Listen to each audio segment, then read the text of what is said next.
So at Chiltern Rangers, we work with the community and all sorts of different groups across the county to improve habitats for wildlife. We really like to get everyone involved so that they've got a connection to the landscape and the places that they look after.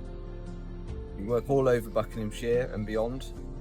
We work with schools, in nature reserves, businesses, so anywhere that's got potential for wildlife and for people, we'll work with them.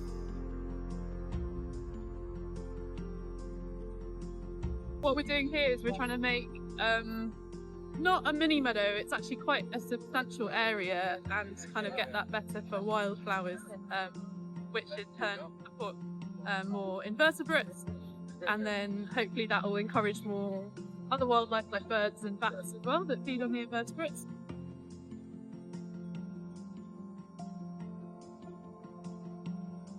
It doesn't have to be a big space, but any small patch of lawn that you have, you can turn that into a wildflower meadow simply by not cutting it regularly, and then maybe giving it just one cut in the autumn and raking off what you've cut. So make sure you get all that cut grass off that space. You can buy seed mixes, so depending on what your soils are, you can get specific wildflower mixes for clay or chalk soils.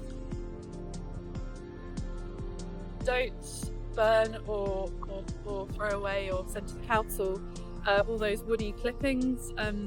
You can put them in a pile, you can add bricks or tiles over the top, and that just creates a really nice bit of habitat, a bit of interest for any invertebrates and also small mammals in your garden.